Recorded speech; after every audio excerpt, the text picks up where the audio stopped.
Bravo aux courageux de ce matin. Pour ceux qui ne fréquentent pas habituellement notre église, nous avons eu un mariage d'église hier et nous sommes plutôt couchés tard. Ah, merci Samuel, super, c'est gentil. Quoi qu'il en soit, je suis très heureux d'être parmi vous ce matin, ceux que je connais, puis ceux que je ne connais pas, les visages que je découvre. En tout cas, que le Seigneur vous bénisse abondamment dans votre vie et soyez les bienvenus à l'église du CEP. Un ancien poème égyptien dit Nil, Nil, Nil, fleuve impétueux et tumultueux, tu es comme notre reine, la source de la vie. Qui a la référence? Personne? Oui, j'ai entendu, oui. Mission Cléopâtre, c'est comme ça que le film commence. Donc ce sont les premières paroles du film Astérix Mission Cléopâtre, film dont l'action a lieu en Égypte au temps de Cléopâtre. Et ce poème, Nil, Nil, fleuve impétueux, ce poème montre d'emblée le rapport des Égyptiens à leur fleuve, depuis toujours, et au dieu de ce fleuve qui s'appelle Nil. Car sans fleuve, l'Égypte en fait serait pareille à toutes les terres environnantes, une terre asséchée, sans eau et inhospitalière. Et finalement, la gloire et la fierté de l'Égypte, ça a toujours été le Nil, ce fleuve impétueux, tumultueux. Oui, mais dans le passage que nous allons lire ce matin, eh bien le Nil est attaqué. Et plus que le Nil, c'est toute la terre d'Égypte, les Égyptiens et même le souverain qui fait figure de Dieu, Pharaon. Alors que s'est-il passé? Que se passera-t-il? Comment Nil, le dieu du Nil, comment le Pharaon et comment Yahweh, le Dieu d'Israël, vont-ils réagir? Eh bien c'est ce que nous allons voir ce matin avec Exode chapitre 7 et 8. On ne lira pas tout, hein. J'ai choisi quelques versets clés. Mais voilà, on va commencer une série de 4 prédications sur les 10 plaies d'Égypte. On fera les plaies 1 à 3, 4 à 6, 7 à 9 et la 10e plaie. Juste avant notre texte d'Exode 7, nous pouvons voir que le terrain se préparait justement pour l'œuvre de Dieu. Les Hébreux avaient été mis à l'épreuve dans leur foi, ils doutaient de Dieu, et c'est le moment pour Dieu d'agir, de se révéler. Ce que je veux dire, c'est que donc Moïse était allé voir le peuple, et le peuple doutait, en fait, finalement, qui est-il ce Moïse? Il doutait de Dieu. Et là, c'est le moment, dans notre texte, pour Dieu d'agir. C'est le moment pour Dieu de se révéler, non seulement aux Hébreux, mais aussi à l'ensemble des Égyptiens. Et la grande démonstration de Dieu, ce sont des signes avant son action finale, la Pâque, lors de la 10e plaie. Alors pour l'heure, nous allons nous attarder sur ces signes, ces miracles que sont les 10 plaies, et d'abord les 3 premières plaies. Donc on commence à Exode chapitre 7, et je ferai des coupes régulièrement pour pas tout lire.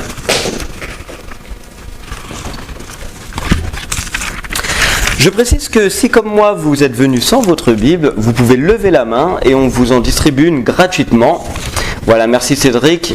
Voilà, il y en a aussi à gauche. Merci beaucoup Cédric. C'est à la page 43 pour ceux qui ont cette version. Voilà, vous y êtes? On y va? C'est parti. L'Éternel dit à Moïse, regarde, je te fais Dieu pour le Pharaon. Et ton frère Aaron sera ton prophète. Toi, tu diras tout ce que je t'ordonnerai, et ton frère Aaron parlera au Pharaon pour qu'il laisse les Israélites partir de son pays. De mon côté, j'endurcirai le cœur du Pharaon, je multiplierai mes signes et mes miracles en Égypte. Le Pharaon ne vous écoutera pas. Je porterai la main contre l'Égypte, et c'est par de grands actes de jugement que je ferai sortir d'Égypte mes armées, mon peuple, les Israélites. Les Égyptiens reconnaîtront que je suis l'Éternel lorsque je déploierai ma puissance contre l'Égypte et ferai sortir les Israélites du milieu d'eux. Moïse et Aaron se conformèrent à ce que l'Éternel leur avait ordonné. C'est ce qu'ils firent. Moïse était âgé de 80 ans, Aaron de 83 ans lorsqu'ils parlèrent au Pharaon. Et l'Éternel dit à Moïse et à Aaron, « Si le Pharaon vous dit, faites un miracle, tu ordonneras à Aaron, prends ton bâton, jette-le devant le Pharaon, et le bâton se changera alors en serpent. » Moïse et Aaron allèrent trouver le Pharaon et se conformèrent à ce que l'Éternel avait ordonné. Aaron jeta son bâton devant le Pharaon et devant ses serviteurs, et il se changea en serpent. Cependant, le Pharaon appela des sages et des sorciers et les magiciens d'Égypte, et aussi en firent autant par leurs sortilèges. Ils jetèrent tous leurs bâtons, et ceux-ci se changèrent en serpents. Mais le bâton d'Aaron engloutit les leurs. Le cœur du Pharaon s'endurcit, et il n'écouta pas Moïse et Aaron. Cela se passa comme l'Éternel avait dit. Nous en arrivons à notre première plaie. L'Éternel dit à Moïse, le Pharaon a le cœur insensible. Il refuse de laisser partir le peuple. Va trouver le Pharaon dès le matin. Il sortira pour aller près de l'eau, et tu te présenteras devant lui au bord du fleuve. Tu prendras à la main le bâton qui a été changé en serpent, et tu diras au Pharaon, l'Éternel, le Dieu des Hébreux, m'a envoyé vers toi pour te dire, laisse partir mon peuple, let my people go, afin qu'ils me servent dans le désert. Et jusqu'à présent, tu n'as pas écouté. Voici ce que dit l'Éternel. Cette fois, tu reconnaîtras que je suis l'Éternel. Je vais frapper l'eau du Nil avec le bâton qui est dans ma main, et elle sera changée en sang. Les poissons qui sont dans le fleuve mourront, le fleuve deviendra infect, et les Égyptiens renonceront à en boire l'eau. J'avance un petit peu. Donc c'est ce qui se passe. Moïse va trouver le Pharaon. Finalement, le fleuve est changé en sang. Les poissons meurent. Et les magiciens du Pharaon, en fait, ils sont obligés de creuser des galeries pour trouver de l'eau potable. Et du coup, ils changent, pareil, l'eau en sang. Deuxième fléau. Donc je reprends à 8, verset 1. L'Éternel dit à Moïse, dis à Aaron, tends la main avec ton bâton sur les rivières, les ruisseaux et les étangs, et fais-en monter les grenouilles sur l'Égypte. Aaron tendit sa main sur les cours d'eau de l'Égypte, et les grenouilles en sortirent et recouvrirent l'Égypte. Cependant, les magiciens en firent autant, par leur sortilège. Ils firent monter les grenouilles sur l'Égypte. Le Pharaon appela Moïse et Aaron et dit, priez l'Éternel afin qu'il éloigne les grenouilles de moi et de mon peuple, et je laisserai le peuple partir pour offrir des sacrifices à l'Éternel. Je m'arrête là pour ce deuxième fléau. Ce qui se passe après, c'est que du coup, Moïse demande à Pharaon, mais quand est-ce que tu veux que je prie pour toi? Pharaon dit demain. C'est un drôle de souverain, il dit pas aujourd'hui, il dit demain, pourquoi pas. Donc le lendemain, Moïse prie, et les grenouilles s'en vont. Je reprends chapitre 8, versets 15 à 19. Non, je reprends à 12, pardon, j'ai fait une faute de frappe. 12 à 19. Troisième fléau. L'Éternel dit à Moïse, dis à Aaron, tends ton bâton et frappe la poussière de la terre. Elle se changera en moustique dans toute l'Égypte. C'est ce qu'ils firent. Aaron tendit la main avec son bâton et frappa la poussière de la terre. Elle fut changée en moustique sur les hommes et sur les animaux.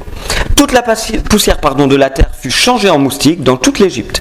Les magiciens employèrent leur sortilège pour produire les moustiques, mais ils n'y parvinrent pas. Les moustiques étaient sur les hommes et sur les animaux. Et les magiciens dirent au Pharaon, oh, c'est le doigt de Dieu. Le cœur du Pharaon s'endurcit, il n'écouta pas Moïse et Aaron. Cela se passa comme l'Éternel l'avait dit. Et je m'arrête là, donc c'était 12 à 15. Voilà notre texte, jusqu'ici la parole du Seigneur. Et nous allons aborder ce texte, ces trois fléaux, en 3 points. D'abord, une petite contextualisation, parler du cadre et de l'introduction avant les 3 fléaux. Finalement, on voit que ce qui a été annoncé va avoir lieu. Dieu est un Dieu de parole. Ensuite, nous allons voir que nous avons affaire à une sorte de double bras de fer, liés l'un à l'autre. Aaron et Moïse contre les magiciens, et Dieu contre Pharaon. Pharaon qui fait office de Dieu pour les Égyptiens. Et troisièmement, nous verrons que dans ces bras de fer, dans ce double bras de fer, on peut trouver des échos dans l'homme et dans le chrétien. Nous essaierons d'actualiser ce texte pour nous aujourd'hui. Ce texte, finalement, qu'on connaît très bien, les 10 plaies. Alors je commence, le cadre et l'introduction, ce qui a été annoncé va avoir lieu. Nous pouvons trouver dans ce texte 2 types d'accomplissements. Le premier, c'est la répétition au verset 7, au verset 13, 22, 11, 15, la répétition de cette phrase, cela se passa exactement comme l'Éternel l'avait dit. Dieu est fidèle, sa parole produit de l'effet. Et nous pouvons noter que Moïse reprend ces mêmes termes lorsqu'il annonce à Pharaon que les grenouilles partiront. Il dit « Cela se passera » au verset 6, chapitre 8. C'est la deuxième fois que Dieu dit à Moïse avec précision tout ce qui va se passer. Au chapitre 4, si vous voulez lire ça à la maison, il parlait déjà, Dieu, du cœur obstiné de Pharaon et de grands signes qu'il ferait. Ça, c'est le premier type d'accomplissement. Cela se passa exactement comme l'Éternel l'avait dit. Le deuxième type d'accomplissement, ça fait figure de cadre dans le récit, parce qu'il y a un fort parallèle entre l'annonce de Moïse aux Israélites et l'annonce de Moïse au Pharaon. Moïse, quand il est allé voir les Israélites, le bâton est devenu un serpent, au chapitre 4. La différence entre Pharaon et le peuple d'Israël, c'est qu'Israël accepte le message de Dieu, et pas Pharaon, qui dès le début s'endurcit. Son endurcissement provoque les 10 plaies qui font l'objet de ce message et des 3 suivants, que je donnerai Dieu voulant. Mais notons simplement que Dieu, c'est nous qui parlons des 10 plaies d'Égypte, mais Dieu ne parle à aucun moment d'envoyer des plaies. Le terme qui est employé par Dieu, c'est je vais faire des signes, des miracles. Ça doit nous concerner parce que dans notre vie, on a 2 manières de lire l'œuvre de Dieu. On a le côté égyptien. Côté égyptien, l'œuvre de Dieu, ce sont des plaies. Mais côté israélite, ce sont des miracles. Comment comprendre cette distinction ? Ce sont des signes pourquoi ? La réponse est au verset 5. Ce sont des signes, dit Dieu, pour que les Égyptiens reconnaissent que je suis l'Éternel lorsque je déploierai ma puissance contre l'Égypte et que je ferai sortir les Israélites du milieu d'eux. En fait, ce ne sont pas des punitions contre l'Égypte, mais ce sont des actions pour les inciter à reconnaître la souveraineté de Dieu. Leur inflexion poussera ces signes vers la punition divine qu'est la Pâque. Je répète cette phrase, le fait qu'ils s'endurcissent, en fait, ça pousse finalement ces signes à devenir punitions. Mais premièrement, ce ne sont pas des punitions. Qu'est-ce qui me fait dire ça ? C'est que au 10e signe, il y a une différence avec les 9 autres. Les 9 premiers signes, ça on le verra à travers la série, ce sont 3 séries de 3 signes. Et à chaque fois, c'est la même structure. Dans le premier signe, donc signe 1, signe 4 et signe 7, on a Moïse qui va retrouver le pharaon de bon matin au Nil. Dans le signe 2, donc ça fait 5 et 8, Moïse va directement chez le pharaon. Et dans les 3 autres signes, il n'y a pas de discussion avec Pharaon. Je ne sais pas si vous avez été attentif à ça dans le texte. Là, le Pharaon n'a pas été prévenu pour les moustiques. Ça s'est fait. Et donc dans les signes 3, 6 et 9, le Pharaon n'est pas concerté. Il y a un signe, c'est comme quand on reçoit une amende sans s'y attendre, quoi. Pour ceux à qui c'est arrivé. Voilà. Alors pour ce qui nous concerne, donc premier miracle, le sang, le Nil changé en sang, Pharaon a été cherché de bon matin. Deuxième miracle, il a été cherché chez lui et il a semblé même presque prêt à capituler. Il a dit, je laisserai partir le peuple dans le désert. Et puis il s'est endurci à nouveau. Et troisième signe, il ne le rencontre pas. Alors un mot concernant peut-être nos 3 signes. Nous avons 3 signes très distincts. D'abord l'eau du Nil qui se transforme en fleuve. En sang, pardon. Les grenouilles qui vont partout et les moustiques, et là on a un problème de traduction, certains y voient des mouches ou des pucerons, on n'est pas très sûr. Donc 3 signes très distincts. La première plaie avait frappé le Nil. La seconde était sortie du Nil, ce Nil bienfaiteur pour l'Égypte, pour aller finalement détruire les terres agricoles. Et le troisième tire justement son origine, les moustiques, du sol nourricier. Le sol, Dieu avec le sol il a formé Adam, et puis avec le sol il a formé ces espèces de moustiques. Alors certains ont cherché à se demander si ces signes pouvaient être causés de manière naturelle, avec des liens de cause à effet, des facteurs, etc. Entre ces fléaux, peut-être. Franchement, je ne suis pas là pour trancher le débat, mais dans ce texte, on insiste quand même, et c'est là où je veux en venir, sur le côté miraculeux, le côté hors phénomène, unique, et tout magnifiquement orchestré par Dieu. D'autres personnes ont cherché à se demander combien de temps il s'est passé entre les différents fléaux. D'autres se sont demandé si ces différents fléaux étaient dirigés contre des divinités égyptiennes précises. Voilà, ce sont des bonnes questions, mais on doit faire attention à ne pas aller plus loin que ce que nous offre le texte biblique. Ici, nous avons affaire à des signes de Dieu, dirigés par Dieu, orchestrés par Dieu, qui relèvent de l'extraordinaire et qui sont adressés aux Égyptiens. J'en arrive à ma deuxième partie. Les personnages de l'intrigue et l'intrigue qui va crescendo. Alors nous venons de voir le cadre général et l'introduction avec les fléaux qui vont arriver. Quand j'étais plus jeune, moi, Axel, je regardais avec mes frères tous les soirs, le jeudi, je ne sais pas s'il y en a qui ont fait ça, le catch à la télé. Pour ceux qui ne s'y connaissent pas, le catch, c'est un sport assez spectaculaire, une sorte de lutte, de combat à main nue, ou avec des chaises parfois. Et en fait, avec mes frères, il y a un type de match qu'on aimait vraiment bien, c'était les matchs par deux. Eh bien, j'ai envie de vous proposer de lire notre texte comme un match de catch à deux, par équipe de deux.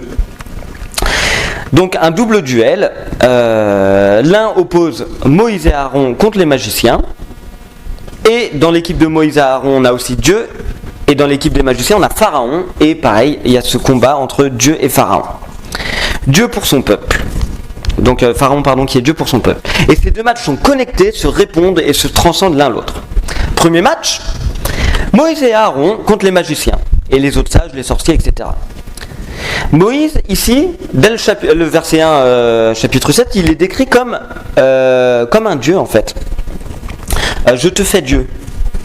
Et il est comme le prophète de Dieu aussi, devant Pharaon, et c'est-à-dire devant l'Égypte entière. Alors on sait de Moïse et Aaron qu'ils sont d'un âge avancé, et ça doit nous faire réfléchir, parce qu'il est faux de croire que Dieu n'a plus rien à faire avec nous après un certain âge. L'évangélisation, c'est pas que pour les jeunes. C'est pas possible aussi de se dire qu'après un certain âge, on ne peut plus changer. Bref, ces deux hommes âgés s'opposent aux magiciens et aux mages. Alors il peut sembler y avoir une certaine égalité dans le combat.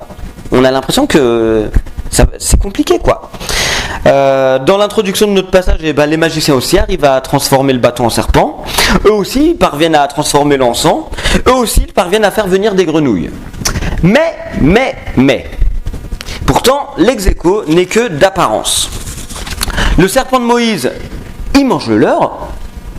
L'eau qui a été changée, en fait c'était de l'eau creusée, donc c'est beaucoup moins impressionnant que tout un fleuve changé en sang. Les grenouilles, elles étaient déjà partout, donc on peut se demander s'il n'y a pas un côté charlatanisme. Ils se sont attribués un miracle en disant mais nous aussi on a fait venir des grenouilles, enfin ils étaient déjà partout quoi. Et donc finalement, osons le dire, au cours de ce combat, ils font figure de pâle imitation infructueuse. Et leur défaite est actée dès le troisième acte, incapacité à refaire le signe des mouches ou des moustiques. Et comment ils réagissent ces magiciens et ces sages, c'est assez impressionnant. En fait, ils sont de bonne foi et ils avouent humblement leur défaite. Ils disent c'est le doigt de Dieu. Alors, qu'est-ce que ça veut dire c'est le doigt de Dieu ? Ça peut être le bâton, pour eux c'est le doigt de Dieu, nous on peut rien faire. Et puis je vous rappelle, Moïse c'est un Dieu pour eux puisque Dieu a dit je te fais Dieu pour l'Égypte. Ou alors il voulait dire par là peut-être que Dieu était avec Moïse et Aaron, et qu'il fallait les laisser aller. Quoi qu'il en soit, ils se retirent de la bataille. Et victoire dans ce premier duel de Moïse et Aaron sur les différents magiciens. Avec un aveu essentiel que le pharaon n'écoutera pas. Et j'en arrive à notre deuxième combat. Dieu contre Pharaon. Dieu, dès l'introduction, on le voit très présent. Il parle à Moïse, il se fait entendre, il se fait voir à tout point de vue, au point que même les magiciens, du coup je le disais, aient reconnu son œuvre. Dès le début, en fait, Pharaon a perdu. Dès le début, Dieu déclare que le cœur de Pharaon s'endurcira et que lui-même l'endurcira. Alors on pourrait penser que le combat n'est pas juste. Pourquoi faire des reproches à Pharaon si c'est Dieu qui l'endurcit ? En réalité, je vous propose de lire ça différemment. Dieu utilise l'endurcissement de Pharaon pour parvenir à ses fins. Il serait erroné de chercher à plaquer notre logique de cause à effet, brute de découvrage, pour comprendre la manière dont Dieu agit à travers l'endurcissement de Pharaon. Dans notre passage d'ailleurs, le sujet du verbe endurcir, c'est toujours le cœur de Pharaon. Dans l'introduction, lors du serpent, le cœur de Pharaon s'endurcit. Lors du premier fléau, alors là c'était quand même assez étonnant. Lors du premier fléau, le cœur du Pharaon ne s'est pas endurci. On a retrouvé un Pharaon indifférent. C'est quand même étonnant ça. Il s'est passé sûrement la chose la plus spectaculaire de son règne. Et le texte nous dit que Pharaon ne prend même pas les choses à cœur. C'est un petit peu comme si Nicolas Sarkozy s'était montré indifférent à la crise économique de 2008, comme si François Hollande s'était montré indifférent aux attentats de 2015, comme si Emmanuel Macron avait mis de côté complètement la crise du Covid. Mais quel chef de l'État peut trouver indifférent une chose aussi incroyable que de l'eau, son fleuve changé en sang? C'est dire le cœur de Pharaon. Lors du deuxième fléau, Pharaon semble embêté. Il demande à Moïse et à Aaron de prier. Il se montre quelque part prêt à obéir et à reconnaître la supériorité de Yahweh. Mais quand Yahweh répond à la prière, il se rétracte, il redevient insensible, il continue de s'endurcir. Et finalement, est-ce que l'homme n'est pas ainsi? Est-ce que l'homme n'est pas propice à changer, à revoir ses jugements à la baisse et à supplier Dieu quand il a besoin, mais à se montrer oublieux dès que Dieu répond favorablement? Est-ce que nous aussi, nous ne faisons pas, un peu comme Pharaon, de Dieu, un distributeur automatique? Insérez votre prière, s'il vous plaît. Cochez votre demande. Tac! Et en fait, finalement, on part comme si de rien n'était. Cette attitude insensible de Pharaon se confirme lors du troisième signe, celui des moustiques ou des mouches ou des pucerons, voilà. Là où ces sujets, là où les magiciens capitulent et avouent la supériorité du doigt de Dieu, le texte nous dit que Pharaon s'endurcit. Le cœur de Pharaon s'endurcit. Quel comble! C'est quand ces magiciens n'arrivent plus à faire la limitation qu'il aurait eu le plus de raisons de douter de sa conduite. Eh bien non, Pharaon fait preuve de mauvaise foi.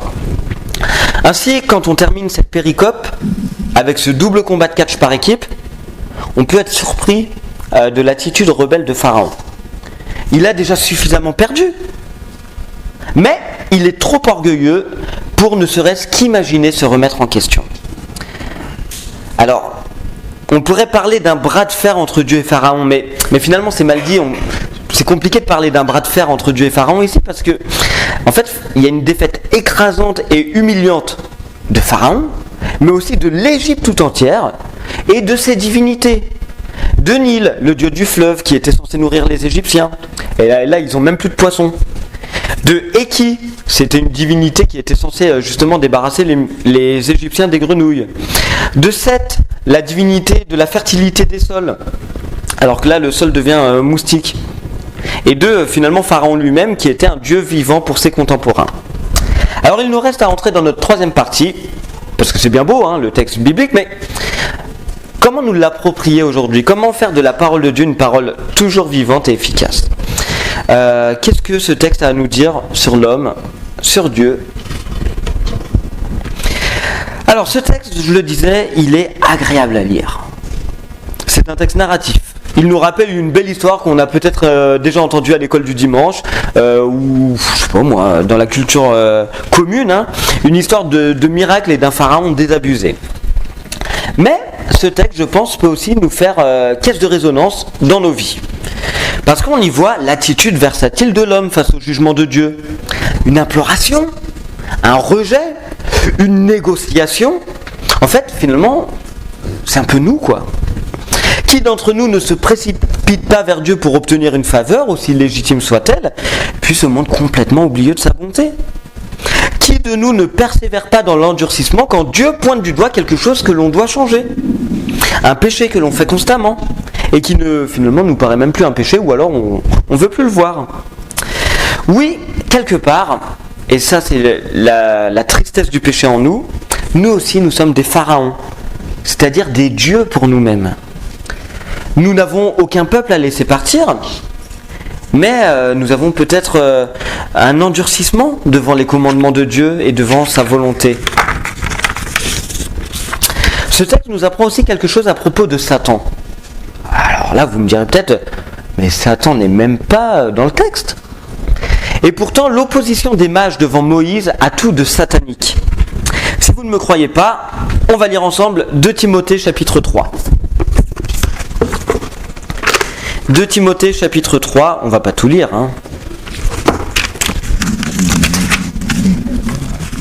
Versets 8 à 9. De même que Janès et Jambres se sont opposés à Moïse, de même ces hommes, là il est question de personnes qui trompent le peuple de Dieu, s'opposent à la vérité. Ils ont l'intelligence perverse et sont disqualifiés en ce qui concerne la foi.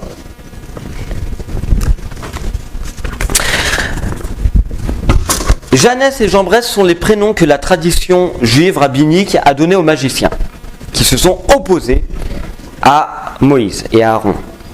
Or, la nature de cette résistance à la vérité est quelque chose de particulièrement sérieux. Ils résistèrent à Moïse simplement en imitant, pour autant que cela était en leur pouvoir, tout ce qu'ils faisaient. Et là, on peut voir du coup qu'il y a une puissance trompeuse, qu'ils cherchent en fait à neutraliser les effets, l'effet sur la conscience des signes de Dieu, en faisant les mêmes. Ce que Moïse faisait, eux aussi pouvaient le faire, ils le montraient bien, en sorte qu'il n'y avait pas après tout une grande différence entre Moïse et puis eux. L'un valait l'autre, un miracle, ça reste un miracle. Si Moïse opérait des miracles pour sortir le peuple hors d'Égypte, eh bien eux, ils pouvaient opérer pour le faire rester en Égypte, quoi. Donc où était la différence ? Ça, c'est satanique en fait. Ça nous apprend que la résistance la plus satanique au témoignage de Dieu dans le monde, ça vient de ceux qui imitent les effets de la vérité, ceux qui revêtent les formes de la piété, de Timothée 3 verset 5, ceux qui la renient en puissance. Ces gens-là, qui peuvent être dans nos églises, finalement ils peuvent faire les mêmes choses que les croyants. Adopter les mêmes attitudes, prendre les mêmes formes de piété, employer le même langage, professer les mêmes opinions que d'autres. Mais en fait, n'être que des contrefaçons. Satan est la plus grande contrefaçon de Dieu. Il trompe ainsi. À titre d'exemple, mes frères et sœurs, nous devons veiller à ne pas être dupes et à reconnaître les ruses du diable au sein même de notre Église. Mes frères, donc je ne m'adresse pas à vous, je parle de mes frères avec qui je regardais le catch le jeudi soir. Eux, ils s'achetaient des chaussures sur un site chinois qui a été interdit depuis, si vous voyez lequel dont je parle. Ils s'achetaient des chaussures là-bas et donc ils se sont commandés une paire de Puma et ils ont reçu une paire de Fuma. Et une autre fois, ils ont commandé des chaussures Adidas, cette fameuse marque aux 3 bandes, et ils ont reçu une Adidas avec 4 bandes. Et ils ont été très frustrés. Eh bien, cela doit nous avertir. La contrefaçon n'est jamais intéressante. Ce qui est bon pour l'âme, c'est la vérité. Ce dont nous avons besoin, c'est la vérité. Alors, permettez-moi de conclure. Mes chers frères et sœurs, nous devons constamment prêter attention à ne pas être des pharaons en puissance, mais à faire la volonté de Dieu. Lorsqu'il nous arrive de nous égarer, Dieu est fidèle. Il cherche à nous faire entendre raison. Je vous disais, ce qui est bon pour l'âme, c'est la vérité. Mais quelle est cette vérité sinon Dieu lui-même ? La vérité, c'est celle qui rend libre. En Jean chapitre 8, verset 22. C'est celle qui montre qu'on est vraiment disciple de Jésus, qu'on aspire à faire sa volonté dans la vérité et dans son amour. Ces 3 séries de 3 plaies que nous allons faire dans Exode, ça nous amènera petit à petit à la dernière plaie, la 10e, celle de la Pâque et du départ d'Égypte. Peut-être qu'il y a des choses dans nos vies qui nous feront penser à ces événements, des malheurs, des tristesses, des angoisses. Mais le but de Dieu, qui nous permet de passer par ces malheurs, ces tristesses, ces angoisses, c'est que nous quittions l'Égypte. Il faut savoir appeler signe ce que Dieu utilise et le distinguer du fléau.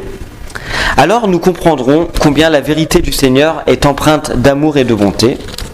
Ainsi, mon mot de la fin, montrons-nous obéissants et marchons dignement, la tête haute, vers la terre promise. Prions.